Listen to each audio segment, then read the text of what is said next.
ada formasi P3K ada 6.319 ya. Tadi Prof Nunu bilang bahwa di setiap daerah itu beda-beda formasinya sesuai dengan kekuatan anggaran masing-masing daerah. Nah, DKI Jakarta ini cukup besar teman-teman. Walaupun enggak 9.000, walaupun pada saat ini 6.000, ini cukup besar dibandingkan provinsi lain. Tadi ada beberapa contoh yang disampaikan Prof Nunu itu kan kisaran 2.500 gitu ya teman-teman. Tapi kita 6.319. Nah, apabila teman-teman ada 6.311 akan menambah kekurangan, ternyata ada yang pensiun juga guru ya di tahun 2023. Ini berarti bulan Oktober sampai Desember itu sebanyak 2.185 ini pensiun guru di tahun 2023 nanti ya. Di tahun 2023 itu yang pensiun 2.185. Jadi di DKI Jakarta itu guru yang pensiun per tahun itu 2.200 sampai 2.500. Dan ini di tahun 2023 ini sebenarnya alhamdulillah ya berkurang gitu ya, berkurangnya 2.100-an. Biasanya 2.200, 2.300 gitu. Bahkan sampai dengan 2.500. Dan kekurangan ASN di 2023 setelah P3K masuk ini ada 9.699 teman-teman. Jadi artinya nanti ketika ada P3K masuk, maka kita kekurangan ASN di tahun 2023 ini ada 9.000 gitu. Nah, dari kekurangan ASN 9.699, maka saya melalui Bapeda akan bermohon penganggaran KKI di tahun 2023 ini menjadi 7.641.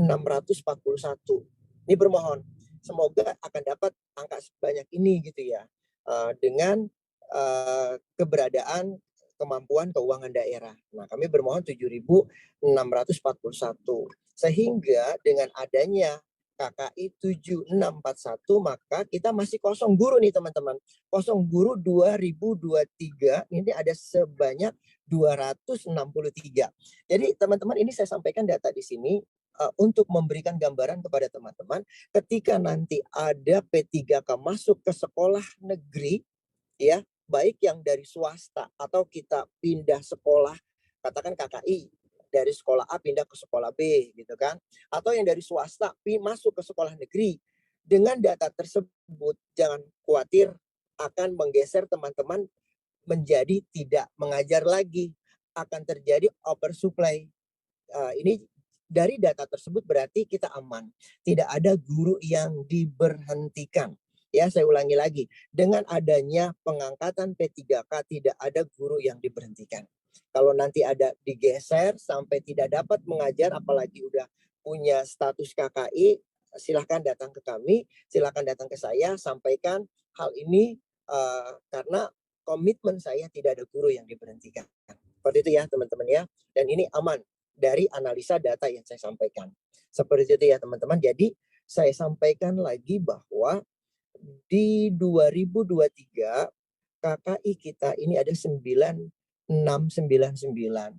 Nah, dari 699 ini nanti terbagi nih ada 3 tahap. Tahap pertama untuk P1 gitu kan ya. Tahap kedua untuk P2 dan P3. Oke. Kita ke slide yang materi yang kedua, Mas. Materi yang kedua ini di close aja. Oke. Sekarang materi yang kedua tadi mengutip penjelasan dari Prof Nunu tentang tahap 1, tahap 2 dan tahap 3, teman-teman. Lalu bagaimana dengan existing kuota yang ada di DKI Jakarta? Itu ya. Silakan Mas Bagus untuk materi yang kedua. Itu tahap 1, tahap 2, tahap 3 itu.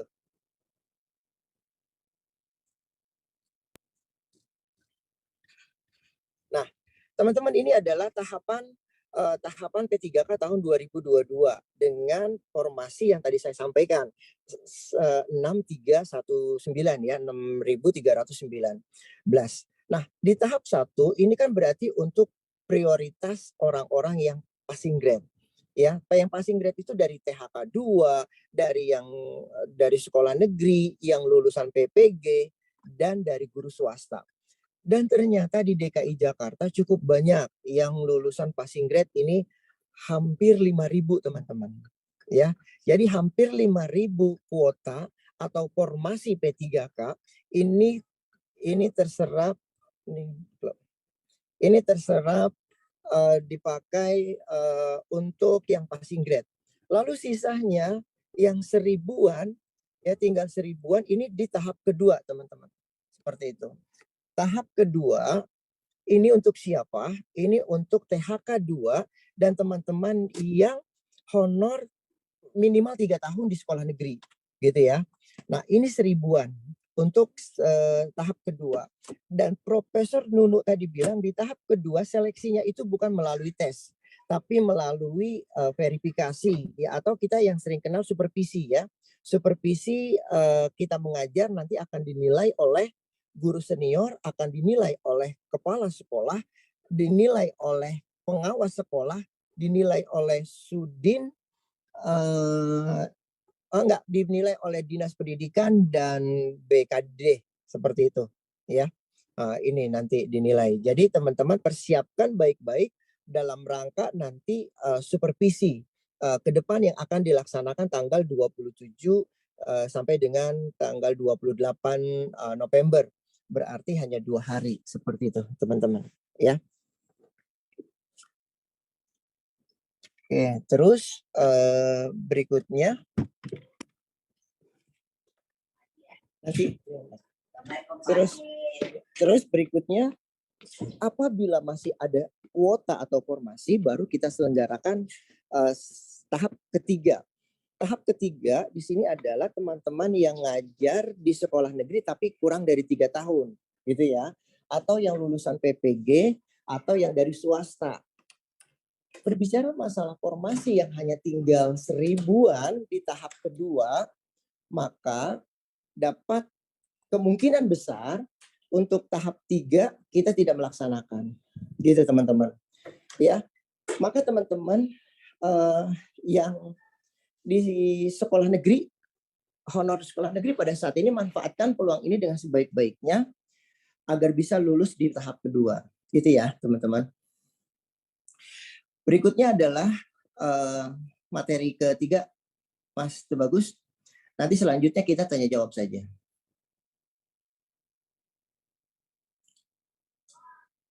Nah, teman-teman, berikut adalah juknis yang disampaikan oleh dari surat keputusan Kemendikbudristek tentang juknis pelaksanaan P3K tahun 2022.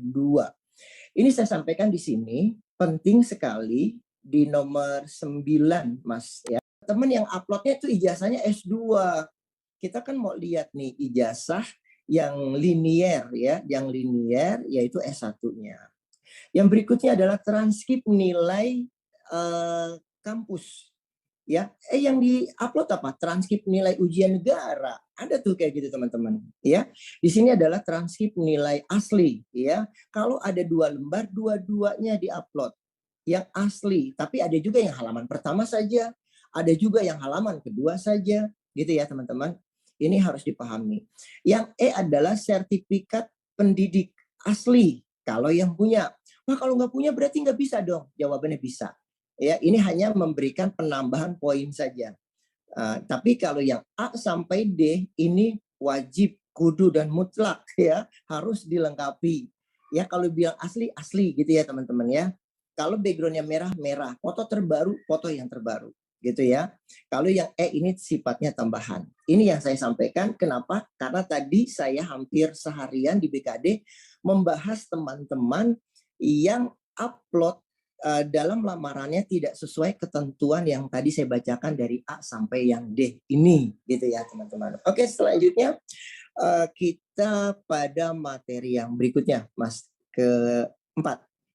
Nah ini teman-teman, ini adalah rekapan dari teman-teman yang upload ketika melamar di sscasn.bkn.go.id ya.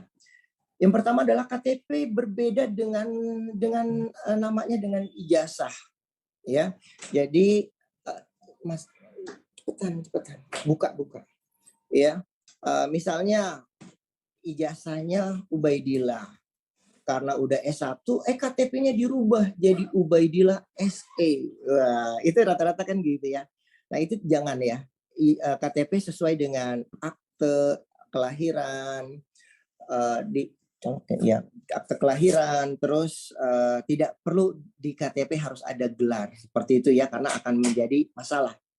Berikutnya KTP tidak terbaca jelas. Nah, ini juga menjadi sebuah kelalaian menurut saya. KTP adalah sebuah identitas penting. Jadi kalau KTP kita udah kurang baik kan harus segera diganti. Terus foto KTP buram, ya, dan juga KTP yang sudah kurang baik ini juga kan harus segera diganti. Terus ada disuruh upload KTP tapi yang diupload kakak asli. Nah, itu teman-teman. Ya, itu banyak sekali kejadian-kejadian seperti itu. Ya, jangan. Ya, tadi saya sampaikan bahwa kita upload sesuai dengan ketentuan yang ada di Juknis atau pedoman seleksi P3K tahun 2022 tadi.